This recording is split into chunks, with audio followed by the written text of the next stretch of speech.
Mesdames et messieurs, bonsoir et bienvenue dans cette nouvelle édition de l'information. C'est un réel plaisir de vous retrouver. Installez-vous confortablement, les titres, les voici.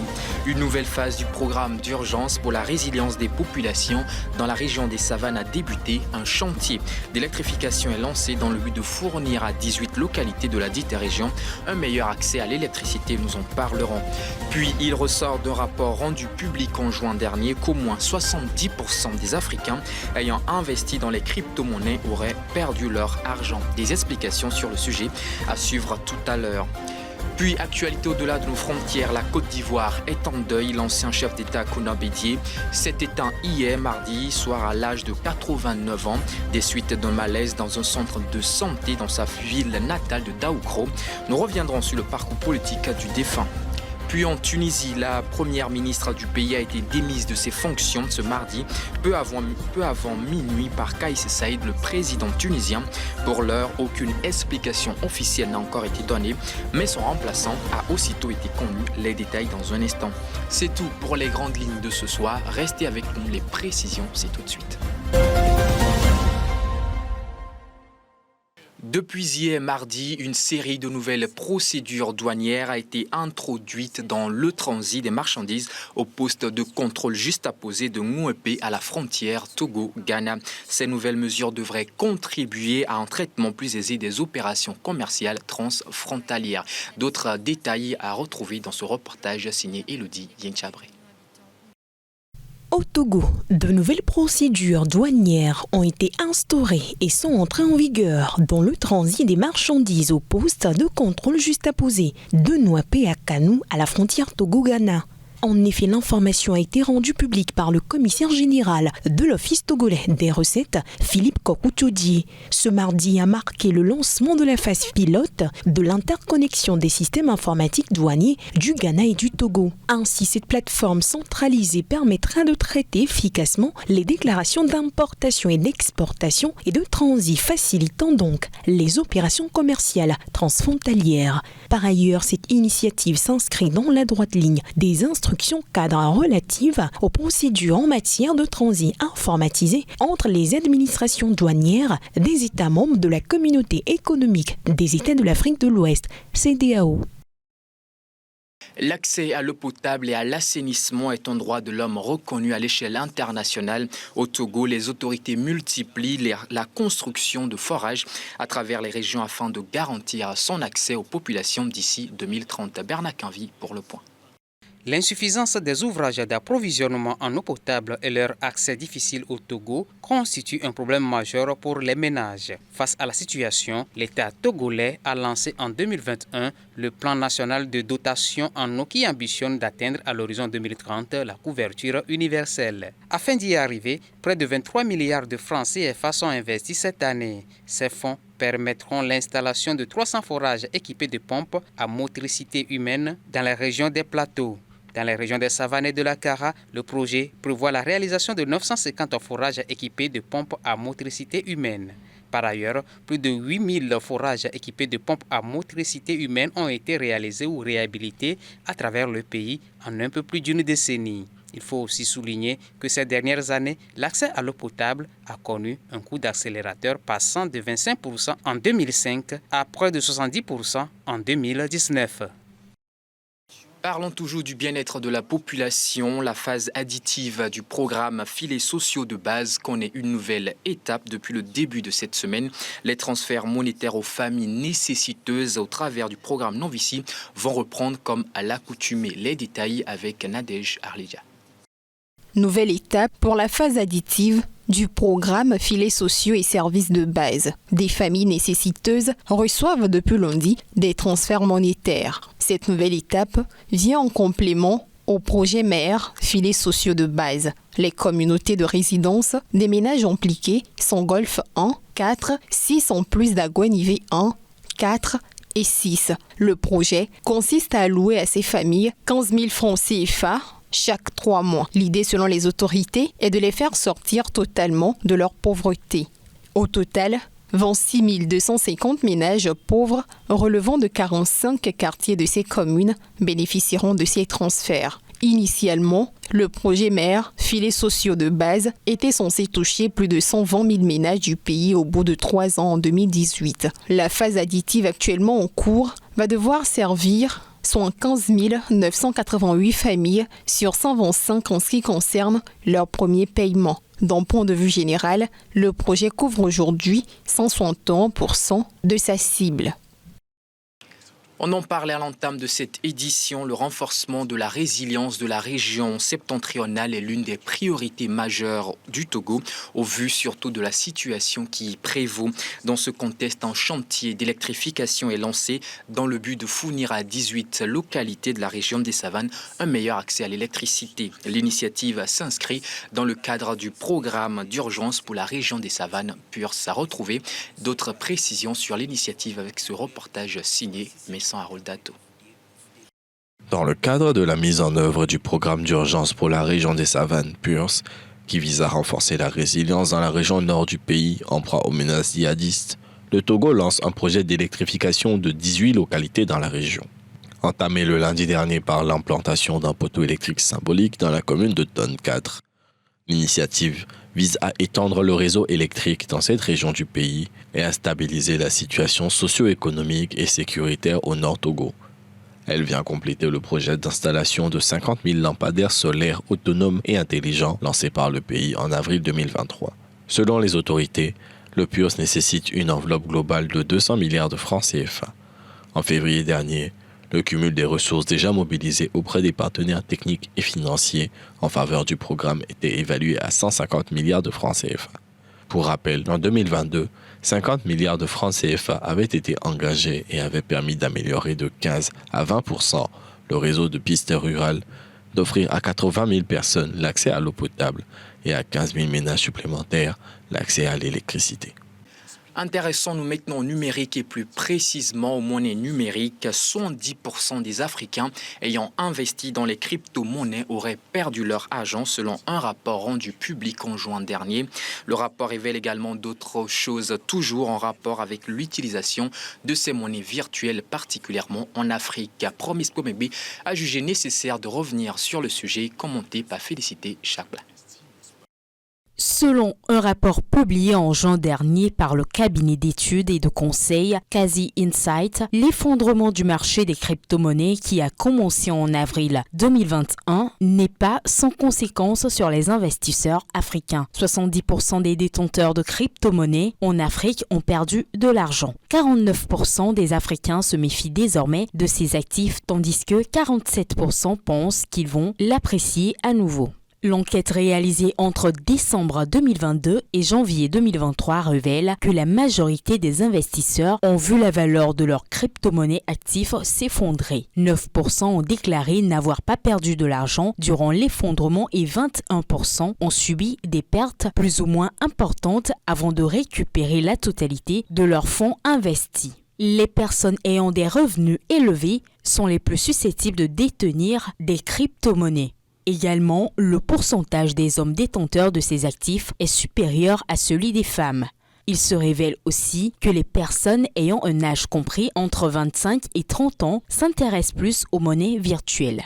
Parmi les crypto-monnaies, le Bitcoin reste la plus populaire sur le continent. Le marché s'élargit sur des recommandations des personnes proches avec pour objectif de gagner plus d'argent, de diversifier les portefeuilles, d'investir à long terme pour s'assurer une retraite sans problème financier, laisser un héritage, faire des achats en ligne et pour finir, effectuer des transferts de fonds nationaux ou transfrontaliers. Les personnes ne détenant pas les monnaies numériques estiment qu'elles seront appréciées dans les prochaines années, mais les détenteurs, du moins en majeure partie, pensent le contraire. Outil numérique de transfert de valeur de pair à pair, sécurisé par la cryptographie, la crypto-monnaie permet une échange de valeur entre deux parties sans l'intervention d'un intermédiaire. Les contours d'une intervention militaire au Niger sont actuellement en étude à Abuja, au Nigeria, par le chef d'état-major de la CEDEAO. D'ici vendredi, ils vont pouvoir se positionner sur une intervention ou non au Niger. Pour l'heure, cette initiative est en pointillé, même si c'est la dernière option selon la communauté ouest-africaine.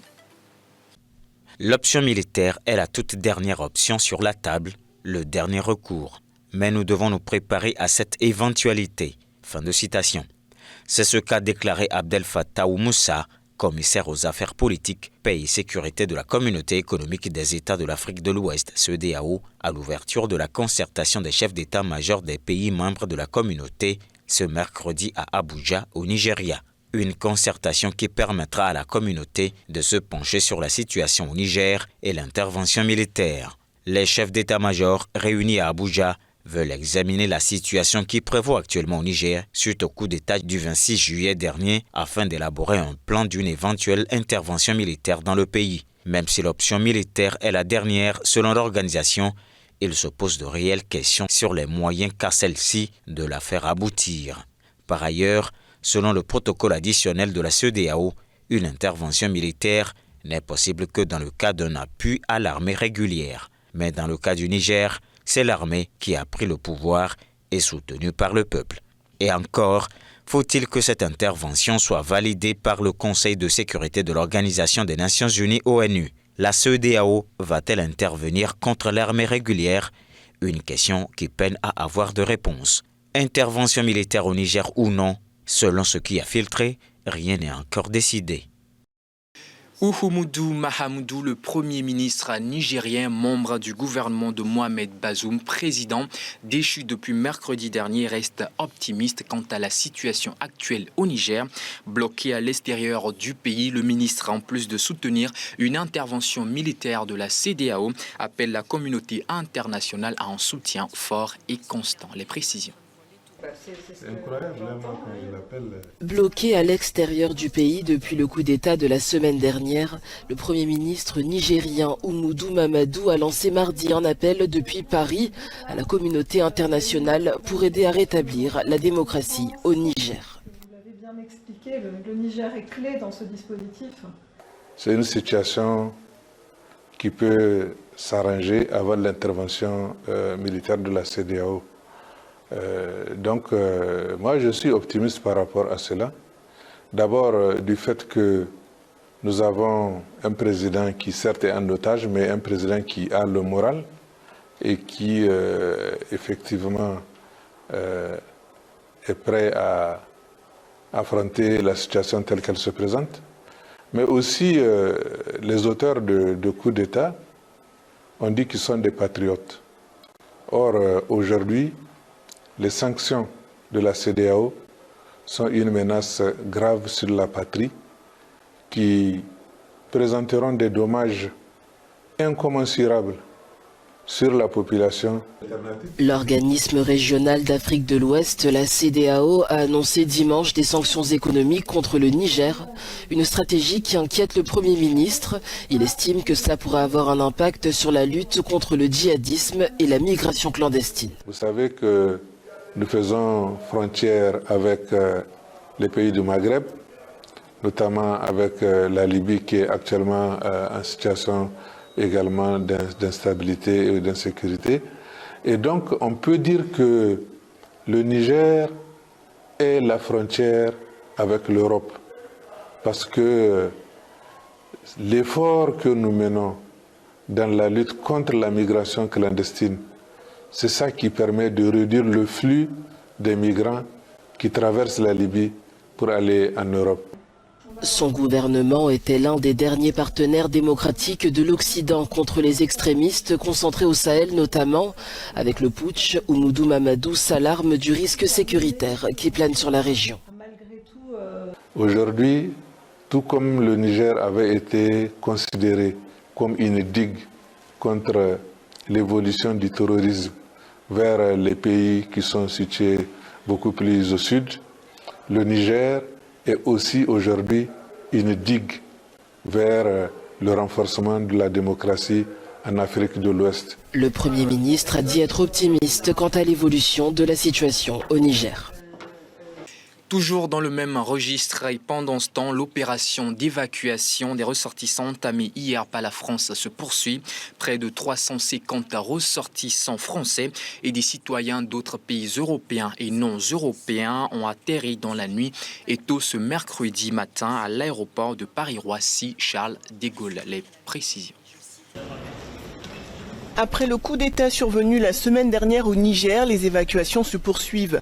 À l'aéroport de Roissy, les premiers vols avec des ressortissants sont arrivés. Outre une grande majorité de Français, ont également atterri des Nigériens, des Portugais, des Belges, des Éthiopiens et des Libanais. Rentrée à Paris avec ses 2 enfants, cette passagère a laissé son mari qui travaille au Niger. Parce que moi, on n'est pas sorti de la maison, on est resté, depuis que ça a commencé, on n'est pas sorti de la maison, on est resté à l'intérieur jusqu'à ce qu'on nous a évacués. Sur les 1200 Français enregistrés sur les listes consulaires, 600 ressortissants souhaiteraient revenir en France. L'angoisse parce que les aéroports et les frontières sont fermés. Sans ça, on n'allait pas être angoissé. Donc voilà, on est là, c'est le plus important. Au moins, on peut rejoindre nos familles. L'évacuation des militaires français postés au Niger n'est en revanche pas à l'ordre du jour selon l'état-major des armées françaises. De leur côté, les autorités à Niamey ont annoncé la réouverture des frontières terrestres et aériennes avec 5 pays frontaliers, l'Algérie, le Burkina Faso, la Libye, le Mali et le Tchad. Actualité en Côte d'Ivoire à présent, l'ancien président ivoirien Henri Konan Bédié est décédé hier, mardi soir, à l'âge de 89 ans des suites d'un malaise. Annonce faite hier par le Parti démocratique de la Côte d'Ivoire, PDCI, son mouvement politique. Ceci alors que l'ancien chef d'État ivoirien de 1993 à 1999 n'avait pas exclu sa participation aux prochaines élections présidentielles. Retour sur le parcours politique du défunt. La Côte d'Ivoire dit adieu à son ancien président Henri Konan Bédié. L'homme politique est décédé à l'âge de 89 ans, a annoncé mardi son parti dans un communiqué. Henri Konan Bédié a tiré sa révérence à Polyclinique Internationale Sainte-Anne-Marie, un hôpital privé à Abidjan. Il a dirigé la Côte d'Ivoire de 1993 à 1999. Nommé ambassadeur à 26 ans, ministre de l'économie à 32 ans, celui qu'on surnommait. Il avait été désigné fin mars candidat unique à sa succession à la présidence du Parti démocratique de Côte d'Ivoire, principal mouvement d'opposition dans le pays. De la Côte d'Ivoire, venons-en à la Tunisie, remaniement à la tête du gouvernement tunisien. Najla Bouden, la première ministre tunisienne, a été limogée peu avant minuit ce mardi par Kaïs Saïd, le président. La désormais ex-chef du gouvernement a aussitôt été remplacé par Ahmed Achani, un ancien cadre de la Banque centrale, alors qu'aucune explication officielle n'a été donnée par rapport à cette décision du président. Des hypothèses s'énoncent. Najla Bouden limogé. Le président Kaïs Saïd a mis fin mardi peu avant minuit aux fonctions de la première ministre tunisienne. Le limogeage de la première femme chef du gouvernement de l'histoire de la Tunisie intervient dans un contexte économique difficile. Si aucune explication n'a été donnée par la présidence, la première ministre nommée le 11 octobre 2021 semble n'avoir pas survécu aux pénuries qui étranglent le pays. Le pain, par exemple, se fait rare dans les boulangeries subventionnées par l'État. Inadmissible pour le président tunisien qui se rappelle les émeutes du pain de 1984 sous Habib Bourguiba. Najla Bouden a été remplacé par Ahmed Achani. L'ancien cadre de la Banque centrale tunisienne doit sortir du gouffre, un pays qui croule sous le poids d'une dette d'environ 80% du PIB. Kaïs Saïd a demandé à son nouveau Premier ministre de surmonter les défis colossaux auxquels le pays est confronté. Actualité au-delà du continent africain à présent, les États-Unis ont annoncé soutenir l'initiative du Kenya destinée à lutter contre les gangs qui contrôlent la majeure partie de la capitale haïtienne. Alors que la nature de l'aide reste à préciser, le porte-parole du département d'État Matthew Miller a rassuré quant à la crédibilité de l'engagement pris par son État. Retour sur son intervention. Les États-Unis soutiennent l'initiative kenyane visant à diriger une force multinationale en Haïti minée par la violence des gangs. Mardi, Washington s'est engagé publiquement à soumettre une résolution au Conseil de sécurité de l'ONU autorisant le Kenya à apporter un soutien sécuritaire dans l'État caribéen. Nous nous engageons à trouver les ressources nécessaires pour soutenir cette force multinationale. Il est néanmoins trop tôt pour entrer dans les détails, mais les choses seront plus claires une fois que les Kenyans auront mené leur mission d'évaluation initiale. Je tiens à souligner que le secrétaire d'État Anthony Blinken s'était entretenu avec le président du Kenya avant de quitter l'Australie. Ils ont discuté de la manière dont nous pourrions coordonner cette mission.